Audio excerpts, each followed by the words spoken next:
الحمد لله ثم الحمد لله نحمده ونستعينه ونستغفره ونعوذ بالله من شرور أنفسنا وسيئات أعمالنا من يهده الله فلا مضل له ومن يضلل فلا هادي له وأشهد أن لا إله إلا الله وحده لا شريك له وأشهد أن محمدًا عبده ورسوله صلى الله عليه وعلى آله وأصحابه وسلم تسليماً كثيراً أما بعد يا أيها الذين آمنوا اتقوا الله حق تقاته ولا تموتن إلا وأنتم مسلمون يا أيها الناس اتقوا ربكم الذي خلقكم من نفس واحدة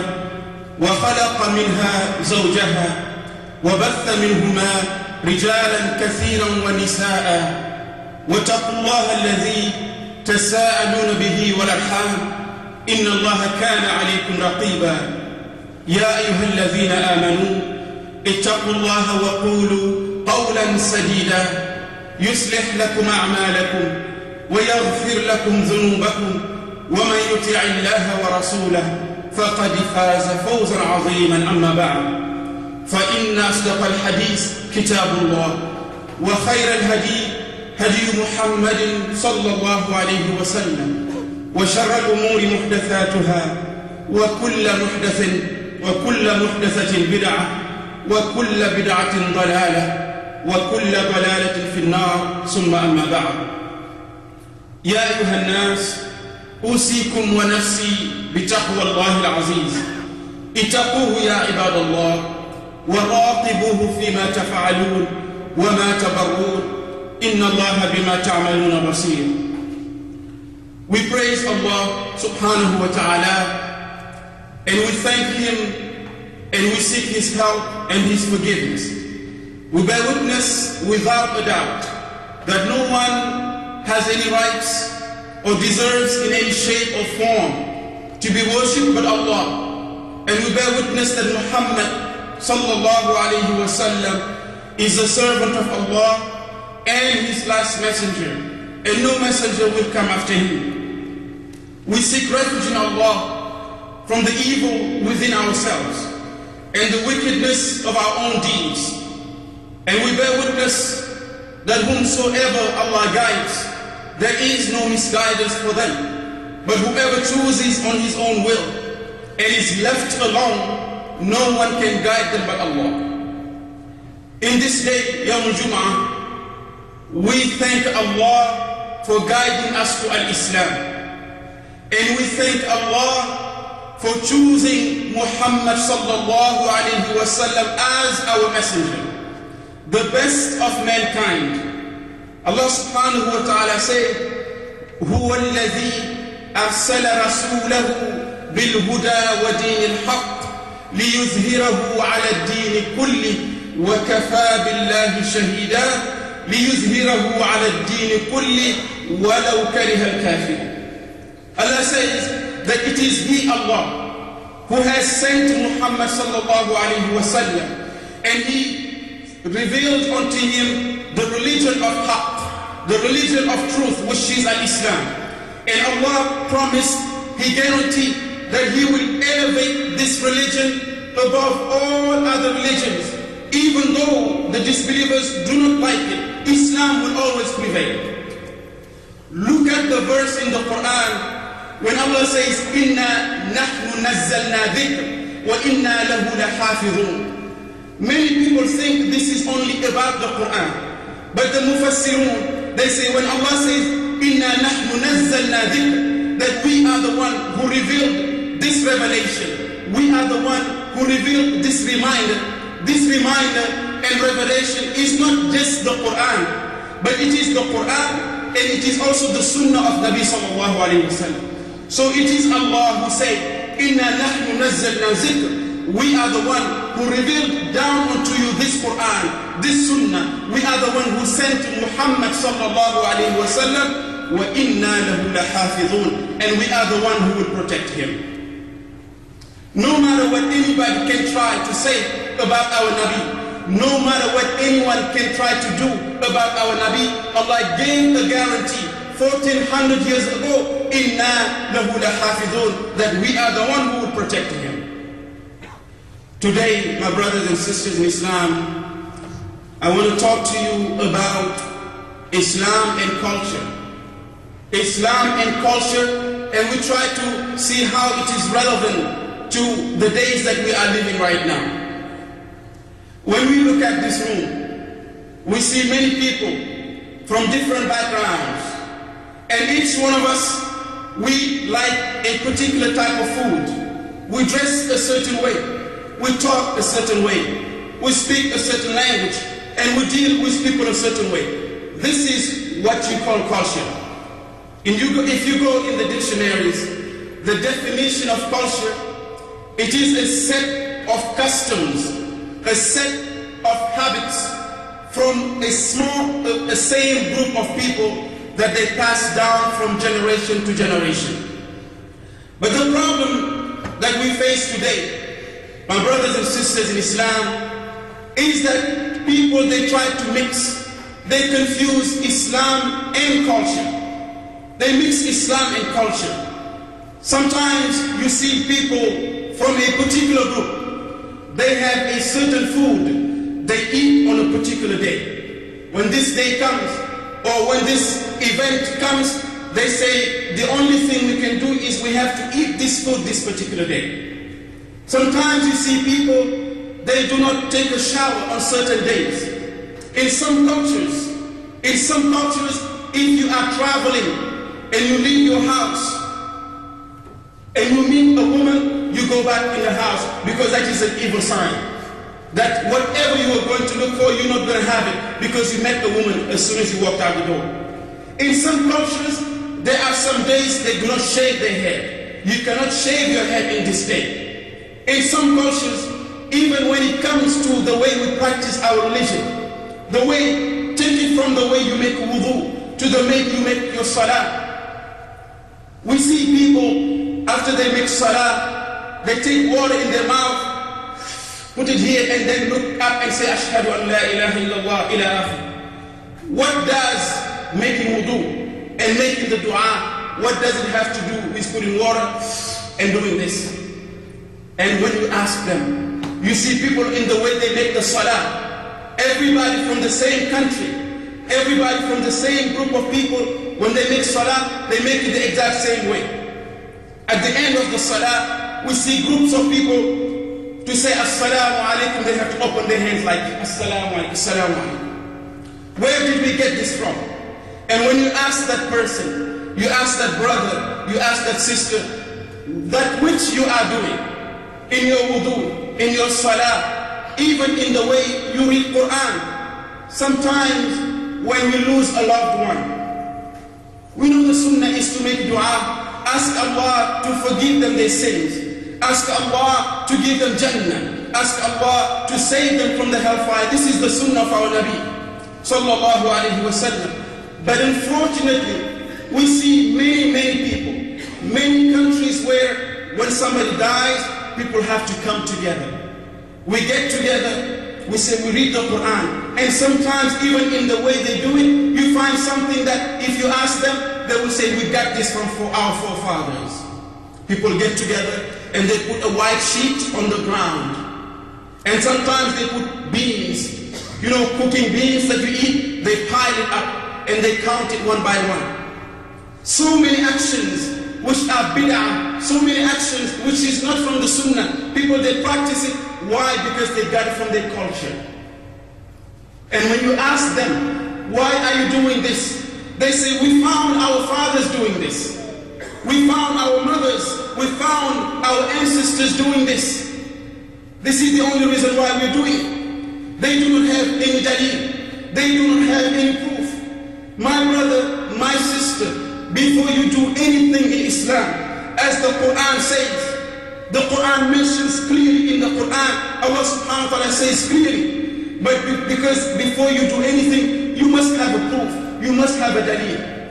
قُلْ هَاتُوا بُرْهَانَكُمْ إِن كُنْتُمْ صَادِقِينَ. Whatever you do, Allah says, Hatu burhanakum, bring your proofs, bring your evidence, bring your dalil. Do not do anything based on what you used to see your parents do.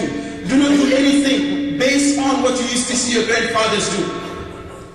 But when we bring the Quran to them, but when we bring the hadith to them, because some of us, as Allah Ta'ala says in the Quran, that always there will be a group among you who will call to al-birr. There will be a group among you who will remind the masses, who will remind the crowds that what you are doing is wrong, what you are doing is bid'ah, what you are doing is not sunnah, do not follow that. So we remind those people. We bring the Quran, we bring the evidence. But what did Allah say?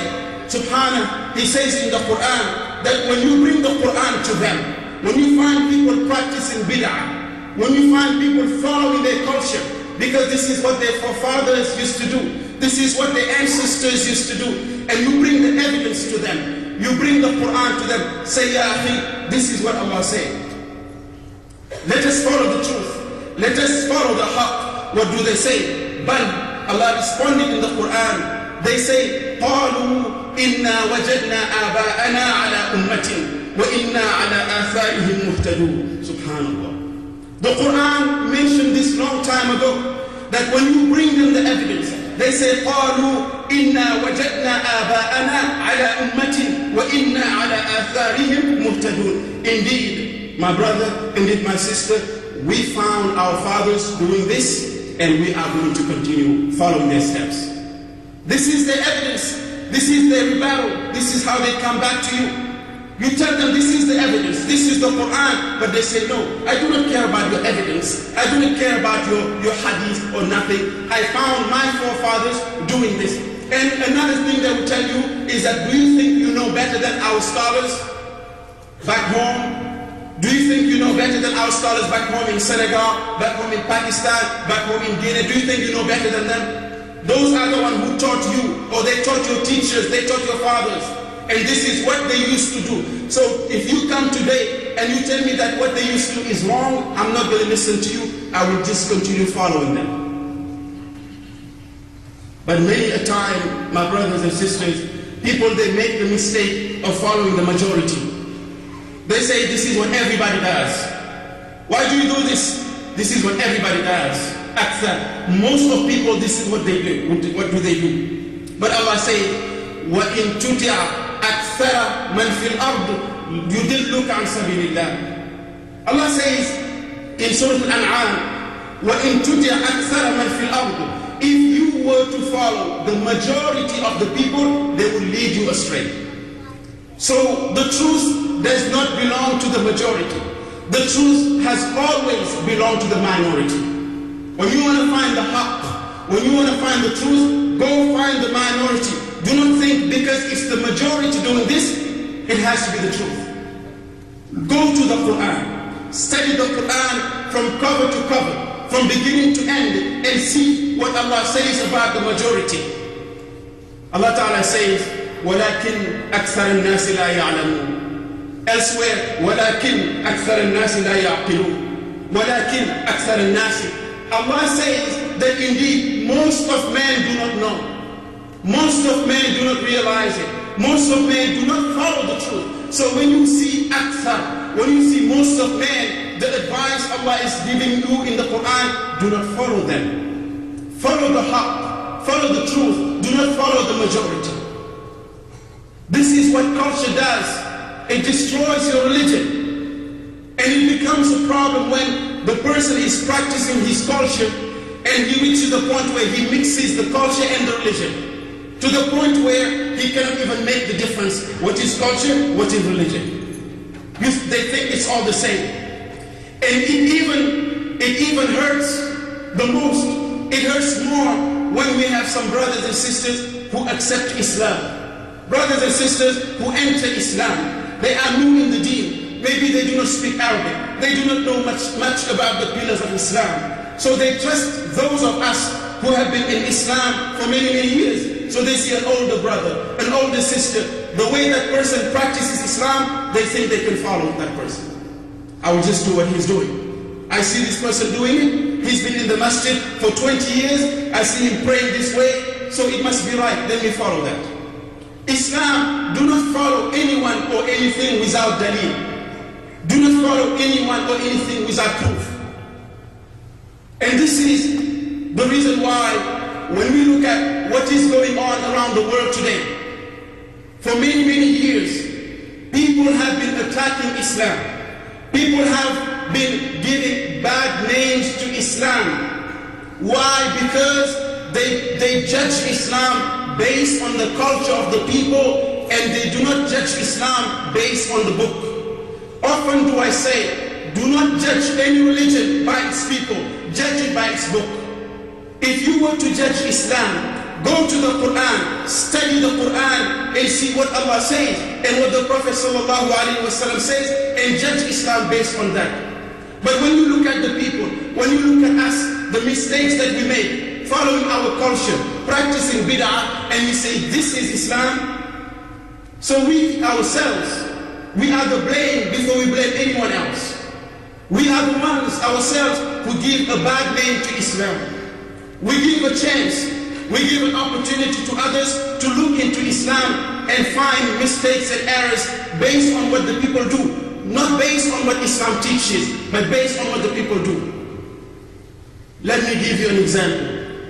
We know that before Islam came in the Arabian Peninsula, we know the culture of the people was to reject the women. We know the culture of the people was when you had a daughter, you had to hide late at night and bury her. To the point where even the Quran speaks of that. The Quran speaks about that this child that you buried on the day of judgment will be asked, for what sin were you, what sin did you commit? For what sin were you murdered? And this child did not commit any sins. But because these people in their culture, they did not like women, they tortured women, they belittled women, they put women down. So to this day, it is unfortunate, even though after Islam has been in their hearts, even after Islam has entered their hearts and their tongues, but some of their practices, the way they treat women, the way they deal with women, still goes back to the way of Jahiliyyah. It still goes back to the way of Jahiliyyah. They still, in some countries around the world, women do not have the right to speak. Women do not have the right to drive a car. Women are basically the basement of the house. They put them in the basement and have no consideration for women. You see sometimes on the news, they show it on the internet, on YouTube, they are taking women and flogging them, beating them. Very recently, they accused a woman of committing adultery. They put her down with a weapon and shot her to death. Many bullets in her head. We see this many, many times. Because these people have no regards for women. If the woman committed adultery and you have to stone her to death, or you have to put a bullet to her head, she did not commit it by herself, where is the man? Do you just take the woman and kill her and you hear no mention of the man? What type of culture is this? This is not Islam. This is not what Islam taught us. This is not what Islam is teaching. So the point I'm trying to make is that these are the people who give a bad name to Islam. These are the people who treat their women less than dirt. These are the people who treat their women less than an animal. So when the outsiders, the enemies of Islam, they see that, they seize that opportunity. They say this is how Islam treats their women. Islam does not treat women like that. It is their culture that treat women like that, and that was even before Islam. Before Islam, a woman was considered as a piece of property by her husband. If you were married to anyone and you were a wealthy woman, you had lands or you had animals, you had property and wealth. Once you get married, your husband owns you and owns everything that you own. This is before Islam. This is Jahiliyyah. But when Islam came, Islam removed that. Islam eradicated that. Islam is the first religion that gave women the freedom of speech, gave the women the freedom of leadership. Look at the example of Umar ibn Khattab, the one that we would think is the most strict and severe of the companions. But yet, when he was the Khalifa, he appointed a woman, a someone in charge of business and the Chamber of Commerce for the whole state of Medina. This is what Umar ibn al-Khattab did. So during the time of the Prophet sallallahu alaihi wasallam, even during the time of the Sahaba, women had positions of leadership. This is over 1400 years ago. So Islam, when Islam came, Islam gave women the right to be taken care of. Women the right to be taken care of, the right to be loved, because they are our mothers, they are our wives, they are our sisters. This is what Islam did. This is what Islam brought.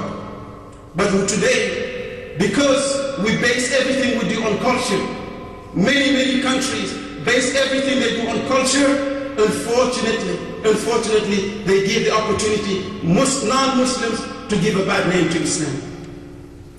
Brothers and sisters in Islam, as you all know, in the past few days, we have been talking about this movie, this film, that people brought out. And they brought it out. Why? What is the reason? Is to burn out the light of Allah. Burn out the light of Allah. Allah says in the Quran, يريدون ليطفئوا نور الله بأفواههم والله متم نوره ولو كره الكافرون. Allah says صحيحا في القرآن. Allah says that what they want, what they desire, their wish is to burn out the light of Allah with their mouths, but indeed they will never be able to burn out the light of Allah, even though the disbelievers do not like it. Let them do whatever they want. Let them try. Nabi sallallahu alayhi wa sallam, this is not the first day, this is not the first time that he has been called all kind of names, that he has been called Majnoon, until the Quran came. وَمَا صَاحِبُكُمْ بِمَجْنُونَ. The Quran came, Allah subhanahu wa ta'ala himself had to defend him in the Quran and say, indeed, your sahib, your companion is not crazy. So they accuse him of sahib, they accuse him of being a magician, they accuse him of being a liar, they accuse him of being all kind of names. So what we see today is not something we are not familiar with. The Quran speaks about it many times. During the time of the Prophet ﷺ, the disbelievers, they were even harsher towards him. They did not just use words, they were physical with him. Look at this example of kindness and mercy. Look at this example of kindness and mercy. Because he was tortured, him along with his companions. They were tortured in Mecca for 13 years. Many of them were killed, and he was brutally chased out of Mecca. He was brutally chased out of Mecca, the land that he loved dearly in his heart. He was kicked out of there with few of his companions. And when he went to Al-Madinah, Allah subhanahu wa ta'ala gave him power, he gave him strength, he gave him victory.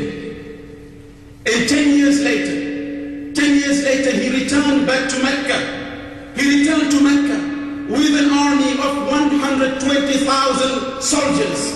But when he came, Nabi sallallahu alayhi wa sallam, wallahi, he forgave all those who wronged him. He forgave those who killed his wife Khadija. He forgave those who killed his companions. He forgave those who kicked him out of Mecca. He forgave all of them. And because of this kindness, they all submitted to Allah. They all say, Ashhadu an la ilaha illallah wa ashhadu anna Muhammadan abduhu wa rasuluh. Until this day, we bear witness without any doubt in our hearts.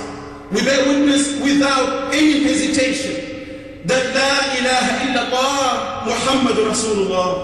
There is no God worthy of worship but Allah, and Muhammad ibn Abdullah, that Muhammad from Arabia, the best of mankind, is the messenger of Allah, and no messenger will come after him. This is Muhammad, this is the man. This is the one that Allah subhanahu wa ta'ala said, Muhammadur Rasulullah, وَالَّذِينَ مَعَهُ أَشِدَّاءُ عَلَى الْكُفَّارِ رُحَمَاءُ بَيْنَهُمْ. If anyone, today or yesterday, this year or last year, this century or last century, if anyone said Muhammad is not the messenger of Allah, if anyone says that Muhammad is a liar, if anyone says that Muhammad is a poet, let us go to the Quran. Allah answered to this despicable lie. It is Allah himself who defended Muhammad and said Muhammadur Rasulullah.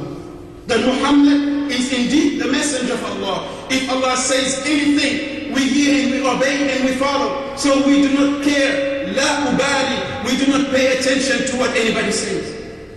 Believe in Muhammad. believe in Muhammad sallallahu alayhi wa sallam as the messenger of Allah. And my brothers and sisters in Islam, do not let any of these accusations and lies and false, everything they put in the movie, do not let this waver you. Waver your iman. The one who has the strongest iman is the one who, no matter what comes at them, it will not move them, it will not waver them. We still believe in him. Today, we actually believe in him more than we believed in him yesterday. And without knowing those enemies of Islam who try to destroy our Nabi sallallahu alayhi wa sallam, who try to destroy our religion, they do not know they are making publicity for our Islam. They are making publicity for the Messenger of Allah, because if they say evil things about like this about our Messenger, those who did not know him, those non-Muslims who did not know about Muhammad sallallahu alaihi wasallam, now they will take the time to go and study who is Muhammad. And wallahi summa wallah, anyone who takes time and is honest with himself and he studies the life of Muhammad sallallahu alaihi wasallam, know who this man really is, you will become a Muslim. You can never know Muhammad truly in your heart. Know Muhammad sallallahu alaihi wasallam, how he started his life, how he was born, and his father died before he was born. Then his mother did not even raise him for long, and she died. Then his grandfather, then his grandmother. Look at Muhammad sallallahu alaihi wasallam, everything he went through. And today, we even have non-Muslims, great philosophers and writers. When they rank the people, the most influential people in the world, the name Muhammad comes on the top. They say Muhammad sallallahu alayhi wa sallam, and we find this among French philosophers, French scientists, Europeans. They have written many books about who is Muhammad sallallahu alayhi wa sallam, even though they were non-Muslims, but they have nothing but beautiful things to say about Muhammad sallallahu alayhi wa sallam. So let them go and study. Let them find who is Muhammad sallallahu alayhi wa sallam, and they will learn to love him, they will love him, they will respect him, and they will take shahada, they will become Muslim. So this is nothing but publicity.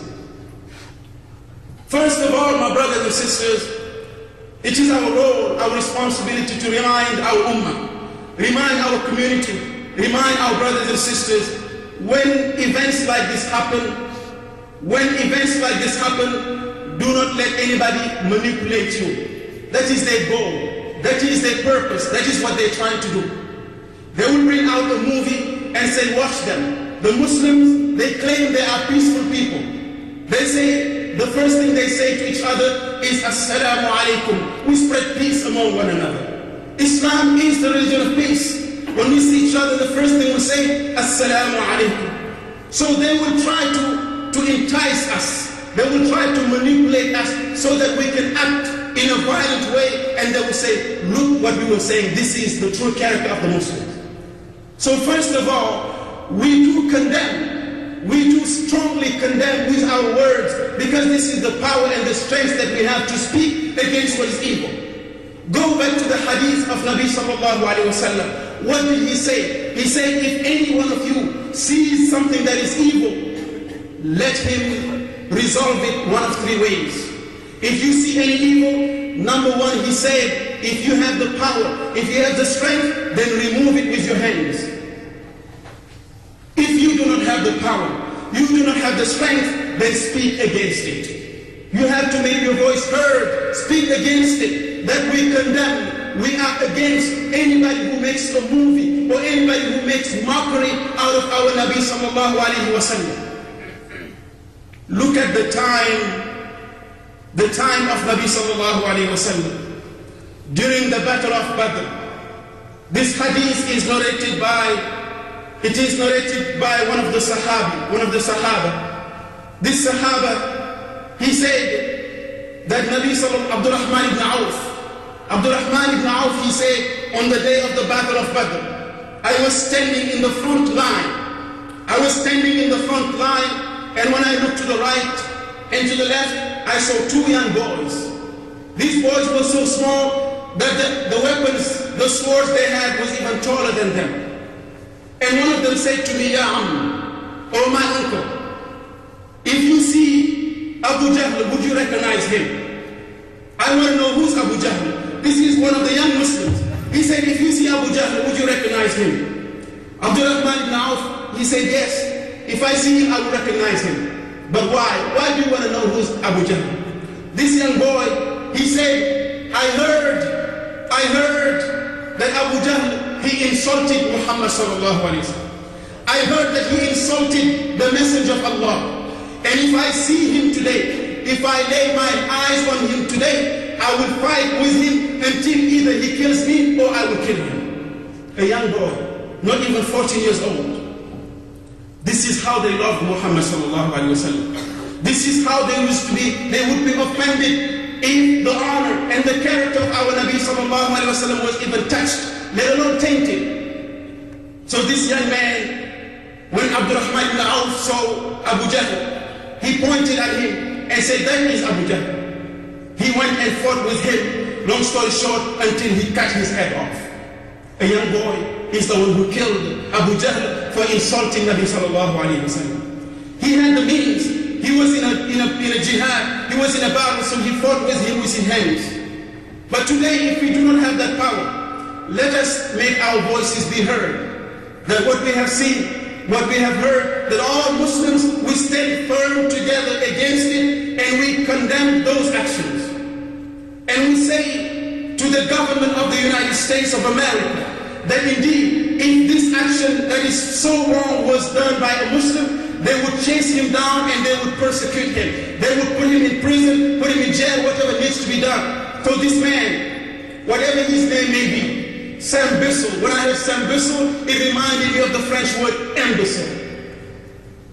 That's what he is, an imbecile. So this man, they can find him, they can chase him down, whatever he may be, and they take him in front of the law and let the lawmakers deal with him. This is what we're asking for. So our voices are heard that the action is wrong, but also our voices need to be heard. But the killing of the ambassador, the killing of innocent people in Libya is also a wrong action. Because if one person makes a movie right here in the United States, what does the person in Libya who did not see the movie, did not know anything about the movie, and those who were working with him, what do they have to do with it? And you go and you bomb them and you kill innocent people. This is also wrong, and we condemn that. See, the reality about Islam is that qul al-haqq, you have to speak the truth even if it is against you. The truth of the matter, the reality is, I personally, because I do not fear anyone or anything when it comes to speaking the truth. What did Allah say in the Quran? That the true scholars, the true messengers, those who they stand and speak the truth, who are those people? Allah said, يُبَلِّغُونَ رِسَالَاتِ اللَّهِ وَيَخْشَوْنَهُ وَلَا يَخْشَوْنَ أَحَدًا إِلَّا اللَّهِ. Allah says that the true believers are those who, when they speak the truth, no matter what, and they are not afraid of anyone except Allah. When you speak, قُلِ الْحَقِّ, speak the truth. If the truth is against the non-believers when they do something wrong, it doesn't matter where, publicly condemn their actions and do not fear anything. If the Muslims, your own brothers, if they do something wrong, it does not matter where, but condemn their actions, say it is wrong. And because of speaking the truth, I will talk to you today heart to heart before we close the khutbah. We only have 2 minutes. Because of this, in the past few days and weeks, my life has been threatened many, many times. Every day I'm receiving calls in the office that people will come here, Juma, and they will shoot me, they will kill me. Random people, random calls, people I do not know who they are. So right now, only Allah knows how many days I have left to live with you. But I do not fear anything. You want to kill someone because only he say Allah is my Lord? If I was to stand on this minbar one day and somebody takes my life, I could not ask for a better death. That I will know by the permission of Allah, my destination will be Jannah, and that is all I ask for. So if those who are plotting for my life, if you want to take my life, if you want to bring me down, get ready and bring it on. We are ready for you. All we want is to die as a Muslim. All we want is to die as a Muslim. We do not want to die as anything else as a Muslim. Take my life today, Yawm al-Jum'ah, during my khutbah, take my life, wash my body, and give me janazah here and bury me today. I'm ready to go. They will plot against anyone who speaks the haqq, and the enemies are within and outside. Do not think those who are plotting against me, those who want to kill me, those who want to bring me down, those who want to take my life, do not think it is only non-Muslims. It is Muslims helping them. Why? Because when I speak about bid'ah, that what Muslims are doing is bid'ah. When I speak about shirk, last week when I spoke about no, the person who does not make salah will never enter Jannah, this was the talk of the whole country, the talk of the town, the talk of the city, that that person, if he is not careful about what he said, we will take him out. Take me out. I don't want to live here, I want to live in Jannah. I'm ready to go. Today or tomorrow, yesterday I was ready to go. So indeed, inshallah, my brothers and sisters, make dua for me. If I die, ask Allah to give me Jannah. Allah is my witness. As Nabi sallallahu alayhi wa sallam said in his last speech, that indeed I conveyed my message. Allah is my witness that from the day I started this masjid, a small story for many of you who were not here and did not know. When I had the intention to start a place to teach the Quran and the word of Allah, wallahi summa wallah, Allah is my witness. As the sunnah prescribes, I made salatul istikhara late at night and went to sleep. I asked Allah, what name should I give to this place? Nobody here can say I discussed the name wisdom. Allah inspired to me, give this place the name Al-Haq, the truth.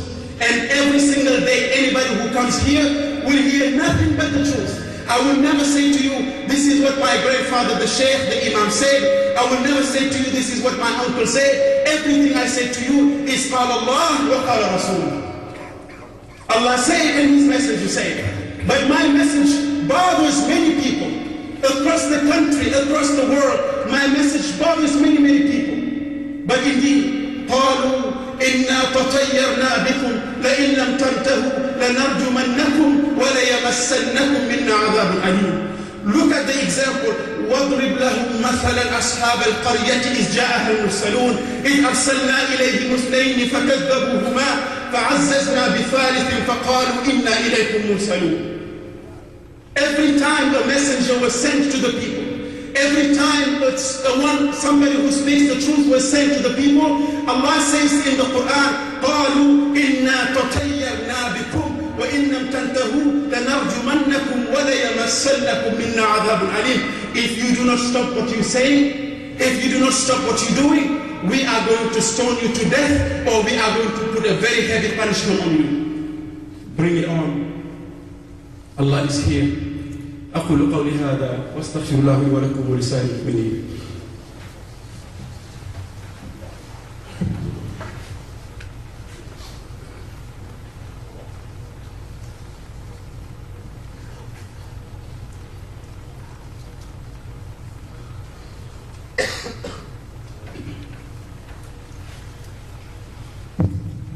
الحمد لله ثم الحمد لله، الحمد لله والصلاة والسلام على رسول الله.